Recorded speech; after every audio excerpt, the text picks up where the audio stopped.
Hey guys, Alex here, or Darby. I have a new backdrop, but that doesn't change the fact that you're here because it is on this day. We're going to start off with saying that it is the 29th of October and we're jumping into 2015 from last year. I will post a photo up here at the hairdressers. Also, I feel short. Now, that's up there, but I'll put a photo here. Now, the story behind this is my mum went in to get, I think, her hair cut off. She had shoulder length hair that she'd been growing for like 4 years. And she decided she wanted to get it cut off, but I didn't feel confident doing it. So we went into a good hairdressers and they were really helpful and supportive, and you've got long hair, you've grown it after a while. They were really good at making things a little more lighthearted and easy to cope with, cutting off your ponytail. My mum kept the ponytail too, so it's nothing weird. I kept my dreadlocks when I cut them off. It's not weird, is it? Anyway, and I still got my hair from when I cut my hair off really long hair, like mid-back, and I cut it all off when I was a kid. And I've still got the hair. I made it into a couple of dreadlock extensions. So, very disappointed, Facebook. I was asleep 7 hours and would like to wake up and scroll through something more exciting than people liking memes. I'm going to have to find an alternative way to waste 2 hours in the morning. Photo. This is from last year as well. Does anyone else do that? Like, wake up, and no matter what time you wake up, you have to scroll through all social media walls or feeds. Like, I start off with Instagram normally, Twitter. I start off with I got attacking by my own body.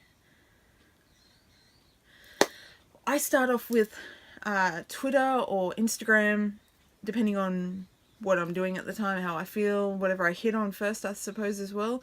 Sometimes I'll go through Facebook. I'll go through and screen cap my on this day screen caps, and then I check on YouTube and see what's up with that and watch a few new videos, and I think that's all. Like, to hell with the news, who cares what's going on in the world? But yeah, it's if anyone else does that, let me know. Let me know what you primarily look at in the mornings when you wake up. And before you go to bed, I do the same routine all through the day, and then before I go to bed, I sit down and I watch a few other videos. It's only walk to school day sign. I went outside for that. Now, there was a sign, photo. There was a sign across the road at the school. Now, I mentioned that I live across the road from a school. It's a primary school, little kiddies screaming, yelling, and all that. It's also a church. Now, the church at the moment on a Saturday afternoon is operating very busily. But, yeah.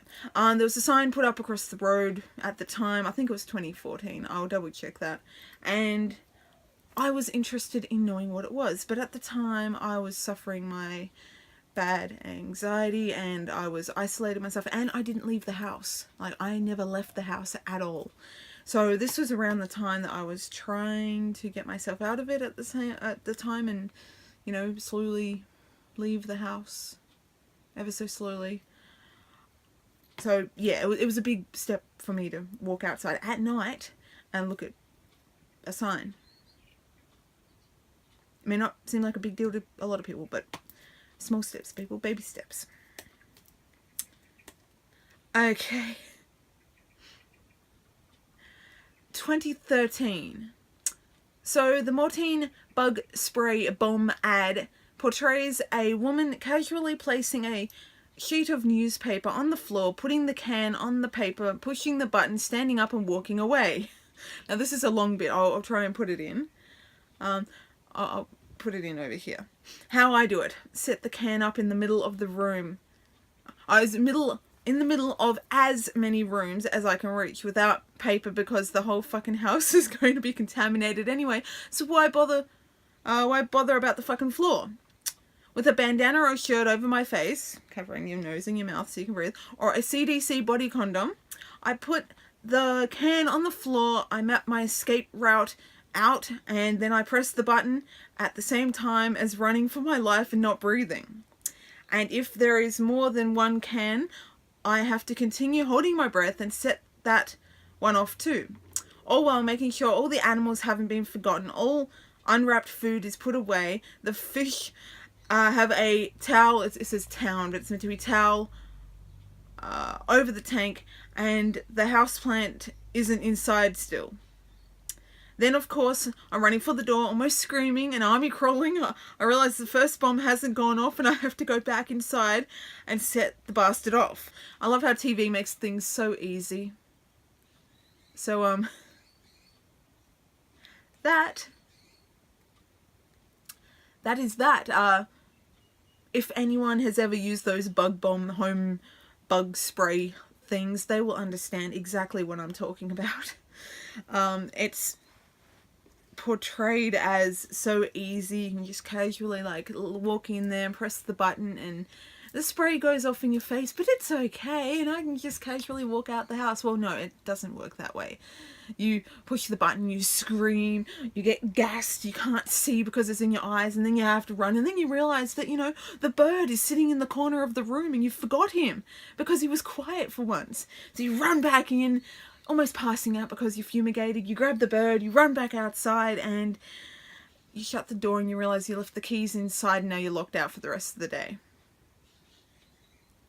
Moving on. And I'm not going to tell you if that's a true story or not.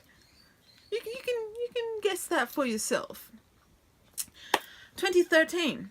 For my wedding carriage. God forbid I ever get married. I'm not a marrying type. I believe that I'm 26, after seeing every single person that I have ever seen, known, met, interacted with, every single one of them who has been married or in some sort of relationship, it's ended horribly, painfully, like heartbroken, bitter, cynical about love, basically me, painful. It is expensive. It is a horrible on the children. If you happen to share a dog, those poor bastards get confused and stressed and everything because they don't know where they're going. Marriage ends in disaster no matter what. It's inevitable that it will end. So, I want zebras pulling my carriage. 6 of them. And a monkey butler to open the door for people. This is 2013. I don't know where I got that idea. I don't know why I had that idea. The idea of zebras is cool. Monkey, maybe not, unless it's like a really trained, good one. I would rather just ride on a horse wherever it is. Like if it's going to be a ginormous park, which I probably would have it in, not a playground park. Although that would be pretty cool. Now, I now pronounce you husband and wife and you slide down the slides together. Okay, that's my new idea. At a playground park. But no, like a massive, like, open gardens park. Not like, oh, these gardens are made for weddings. No, fuck that. Do natural gardens. Like a national park or a duck pond or, I don't know. Think outside the box, people. Weddings don't have to be expensive. Fuck, people spend like hundreds and hundreds of thousands of dollars on weddings for one day of celebration. And that's not including the honeymoon, where you normally go to some expensive fucking place around the world to sit there for a week with your significant other. And then you come back and reality kicks in and the guy turns into an asshole and the woman stops shaving her legs and everything is just... Yeah, moving on. Now, this was back in 2012 when I had a real-life friend. Now, everybody remember I had a real-life friend back in 2012. I'm not going to say this person's name because we are no longer talking for the reasons of this person rang me up early in the morning one day and said, I need to move house. I have a new house. My mum won't help me. My dad won't help me. Can you and your mum come over and use your car and my car and we can move stuff? And I'm going, fuck, yeah, of course. You know, if your parents aren't helping you, of course I'll do that. So me and mum go over there. She had one other person there who I used to talk to. And when I rejected his what would you call it? He asked me out a few times and I rejected that. I thought I did it politely. I said, no, thank you. I don't think of you that way. Friends, whatever. He cut me off completely, like from everything, not just social media, but everything. So if you're watching this, dude out there, I was happy to be friends. Like, my views on relationships and all that, I'm not interested. I am not at all wanting anything to do with that side of life. I'm happy kicking it on my own. I'm happily single. I have been for a long time. I'm not interested in people. Obviously, I hate people. Yes, I will be nice to them, but I hate people and I don't want to spend every day with a person. I don't want to do the awkward, oh, so what are you doing? What am I doing? What are we all doing? Anyway, we went there, we moved, we helped them move the whole entire day because we were friends. You know, that's what people do when they're friends. And it turns out that about 4:30, her mother rolls up with she hired a tiny remover truck. So you were able to fit pretty much, well, she was a teenage, well, 20 something. So didn't have that much stuff because she was living in her parents' or her father's house, I think. So, yeah, her mother had a remover truck and she goes, what the hell am I meant to do now? I hired this thing for the weekend and I think that was a Friday. So you had like the Saturday and the Sunday to move. She goes, why didn't you wait? And she goes, oh, they came over and, you know, offered to help. And I'm going. And not until later on when her mother was visiting someone down the road and I got a phone call from the daughter, my friend at the time, saying that, oh, there's a horrible cat, it's in need, can you help it? I walked down there and the mother's going, okay, no, the cat isn't in need, it's not diseased. Like, it was a little bit diseased, it was a street feral cat. But these people down the road were taking it in and looking after it. There was no need for me to be there. There was no need to be overreacting at all. This person overreacted everything to the point where her mother yelled at her, and yeah. And then soon after this, I hit rock bottom, basically. And, you know, I was not wanting to talk to people. I didn't want to be around people. And apparently, oh, you don't think of anyone but yourself. How dare you be like that? I'm going through stuff and you don't care. I'm like, yeah, okay, whatever. I don't need your bullshit. So I blocked her. I didn't want any of that bullshit because I was dealing with my own bullshit in my head. And after I blocked her, I opened up a different Facebook account so I could just like chill out and talk to only the people I wanted to talk to.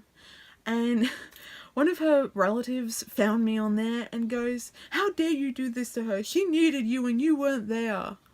And then she goes, well, you know what? You're silly because you didn't block your location and da-da-da, I know where you live. And I'm going, what the fuck is your problem? Like, who cares? So I blocked that person too. But yeah, this person is a photo. This is what you're being saved from. She wanted me to go out to some fucked up nightclub or something. Like, look at that. Look at that photo. Look at that photo. Like, drunken people probably high on some form of recreational drug that was probably handed out at the club. I don't condone drugs, but yeah, whatever you want to do, people. Don't do it near me. But yeah, I'm not a nightclub person. I went out to a club once. I don't have a photo of that because I don't know where that got to. It was back on the old flip phone, so it's not even a good photo. But yeah, I don't do nightclubs at all. I don't interact with people at all that much anymore. Like, fuck, I was taking something out the front lawn to give away, and the neighbour was out there, and I go, oh, hi. He goes, oh, hi, how are you? I'm like, yeah, good, yourself? Like, being polite, you know, I'm busy and I don't want to talk to you. And he goes, oh, well, and I'm like, oh, fuck, I don't want to know your life story. So, I haven't finished off what I was moving. It's sitting at the gate, waiting for dark, when they go in and shut their lights and turn their doors down. Shut their doors and turn their lights down. And then I'll do that. I'm that much of an anti-people, like, I don't like people. Moving on. Now, this is something I wasn't going to share, but back in 2008, I've mentioned before, I used to write all these inspirational things in the notes section of Facebook. I don't know if that properly exists anymore, but you were able to write down these big things because back then statuses had a limit. I think they did. And you were only allowed to write so many. So apparently this is a thing I wrote based on identity, and people are like, oh, you made me cry. Oh, it's so true and beautiful. I haven't read it since then. I'm going to read it out now if I can, but let's go. Identity. We all hide. We all pretend to be someone or something we're not. But if we pretend long and hard enough, then we eventually become that. We hide because... oh, fuck, I used to abbreviate the word because. We hide because we're over it all. We're over living, we're over loving, we're over eating, sleeping, laughing, crying, talking, walking, everything. We do. Someone will butt in and take over, so why do we bother? We create this other us and leave our old selves behind and forget. And know that one day, if we need to, and if our new self gets too hard or scary, or our new self fails us, we can go back or make us new again. Life is trial and error, but making mistakes and hiding them behind a new face or name or personality, we think maybe, I've spelled maybe wrong, maybe we can learn and be better at life. But we do it over and over again in different ways with different things. But we do learn and grow, and we realize who and what we want to be in the end. No matter what name you choose or what face you have, no matter who you pretend to be or who you've become, the one thing that would never change is your soul and heart of every person and being. I spelled being wrong too. So that is one of the things I wrote in 2008. Yeah. That's what I was feeling at the time, I suppose. I suppose this can be counted as like poetry. And you know, the angry teenage stage. Well, I suppose that would be counted as that. I was 18 at the time. I just bought this house with my mum, and, you know, I was realizing that I was an adult. I can drink, I can buy cigarettes. I did smoke once upon a time, and everything like that. So I was an adult. I was still being carded for my age, but yeah. And I suppose I was lost at the time. Aren't we all lost at one point or another, especially in our early teens? There's two stages of teenagers. You've got the high school teenager, and then you've got the 17, 18 onwards all the way up to 23, 24 stage of being a teenager. Even though you're counted as an adult and you're in your 20s, you're still a teenager. Like, that's the mindset wise. You got the kid, high school, end of high school, start of whatever, and then you like 25 and you suddenly kick in and you're like, oh, okay, and everything changes again. But yeah, but it's true, we do hide. All of us hide. We have an anonymity behind us online versus what we do in person. We have certain friends we act a certain way around, other friends we act a different way around, certain family we act one way compared to the other. It's what we do. It's who we are. It's human nature. But yeah, deep down inside of us, no matter what we are, who we individually on our own want to be, like, we can do anything we want when we're on our own. Not taking that any further. But yeah, so that was identity. I wrote that. If any more pop up, I might put them up as well, or maybe I can do a whole video on them. I don't know. But that was that. I don't use my real identity online, like Alex and Darby. And yeah, if I could legally change my name to Alex, I would. But that's expensive and requires a birth certificate of my original name, and I don't have a birth certificate, so yeah, that's going to be even more expensive to find one of them. But anyway, I am going. I hope you all enjoyed that lovely trip down memory lane, thanks to Facebook reminding me of stuff that I've forgotten about, which is ideally what this series is. Thank you for watching. I hope you're all doing good. Let me know in the comments below how you're spending this weekend, because it's Halloween weekend. Although I only celebrated on the 31st, I'm going to be decorating the house and all that on Sunday because, well, it's Sunday and Monday is Halloween. But yeah, let me know what you guys are doing, if you're going to a party, if you dress up, whatever, let me know. I probably won't do anything because I can't be bothered, but who knows? Maybe I'll get inspired and suddenly do something. Probably not. I'm handing out candy. I'm putting spider webs up on the window. I'll make sure I added in a photo when I get to it. Thank you all for watching. I hope you enjoyed it.